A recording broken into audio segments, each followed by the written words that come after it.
মারা গেছেন বিশ্বের সবচেয়ে বয়স্ক ব্যক্তি ব্রাজিলের সন্ন্যাসিনী ইনাহ কানাবারো লুকাস। মৃত্যুকালে তার বয়স হয়েছিল ১১৬ বছর। বুধবার ৩০ এপ্রিল তার মৃত্যু হয়। মার্কিন যুক্তরাষ্ট্রের জেরন্টোলজিক্যাল রিসার্চ গ্রুপ জিআরজি এবং লংগেভিকাস ডেটাবেস অনুসারে বর্তমানে বিশ্বের সবচেয়ে বয়স্ক জীবিত ব্যক্তি হলেন ইংল্যান্ডের সারিতে বসবাসকারী ১১৫ বছর বয়সী এথেল ক্যাটারহাম।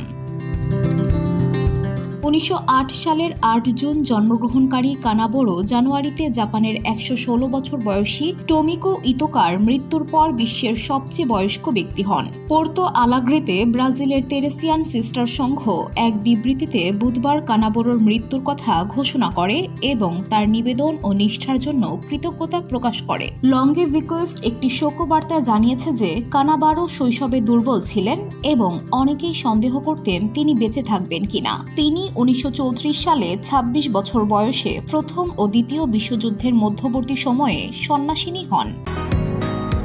বসুন্ধরা, উত্তরা, বনশ্রী, কুড়িল ও বাড্ডা সহ রাজধানীর বিভিন্ন স্থানে অভিজাত ও অত্যাধুনিক মানের ফ্ল্যাট কেনার এক নির্ভরযোগ্য প্রতিষ্ঠান প্লেজেন্ট প্রপার্টিজ লিমিটেড।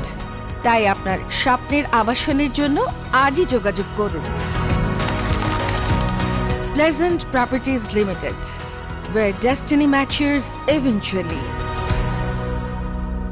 ১১০তম জন্মদিনে তিনি পোপ ফ্রান্সিসের কাছ থেকে আশীর্বাদ পেয়েছিলেন। কানাবারোর দাবি তার জন্ম তারিখ ১৯০৮ সালের ২৭ মে। তবে রেকর্ড অনুযায়ী তার নথিভুক্ত জন্ম তারিখ ৮ জুন ১৯০৮ বলে চলতি বছরের জানুয়ারিতে এএফপিকে বলেছিলেন জিআরজির পরিচালক রবার্ট ইয়ং। লংগেভিকাস জানিয়েছে কানাবারো ছিলেন ইতিহাসের ১৫তম বয়স্কতম প্রামাণ্য ব্যক্তি এবং ফ্রান্সের লুসিল র্যান্ডনের পরে দ্বিতীয় বয়স্কতম সন্ন্যাসিনী, যিনি ২০২৩ সালে ১১৮ বছর বয়সে মারা যান। VOD Bangla news desk.